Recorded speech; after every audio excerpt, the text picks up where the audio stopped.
திருமாவளவன்கிட்ட 2 வாங்கிக்கிட்டு அந்த பக்கம் வந்து பார்த்தீங்கன்னா கம்யூனிஸ்ட்கிட்ட 2 வாங்கி எல்லாம் சேர்த்து வாங்கினா 11 வாங்கினாலும் கூட ஒரு விளிம்பு நிலை நிற்கும். இது எந்த நேரத்தில் யார் வந்து எந்த பக்கம் போவாங்க, இந்த எம்எல்ஏ இப்போ இங்கே எங்கே இருக்கிறாருப்பா, இது அதுக்கு கழிவறையில் இருக்கிறாரா இல்லை வந்து டைனிங் ஹாலில் இருக்கிறாரா இப்படின்னு சொல்லி தினம் ஒரு 2 போலீஸ்காரை கூட போட்டு இது அப்படி ஒரு எதிர்பார்ப்போடு இருக்கணும்.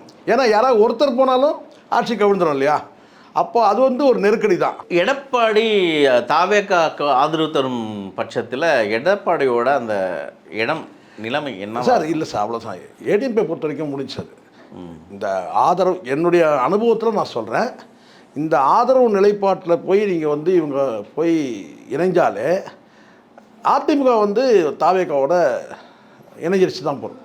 நீங்கள் ஆதரவு அளித்தாலும் சரி, இது நீங்கள் கூட்டணியில் நீங்கள் கூட்டணி மந்திரி சபையில் இடம் பெற்றாலும் சரி, இல்லை நீங்கள் வெளியிலேருந்து ஆதரவு அளித்தாலும் சரி, ஆதரவு அளித்தா முடிஞ்சிருச்சு, அதிமுக முடிஞ்சிருச்சு என் கணிப்பு நான் சொல்கிறேன். அப்போ இந்த இடத்த மீண்டும் வந்து இந்த இருமுனை ஆட்சி அதிகாரத்தில் இந்த இருமுனை போட்டி இருக்குல்ல, அது இருக்கும். ஒரு வகையில் அது நல்லது.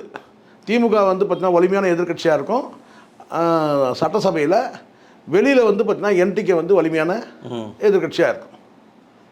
இதுதான் மீண்டும் அந்த மும்முனை போட்டியில் தான் நிற்குது.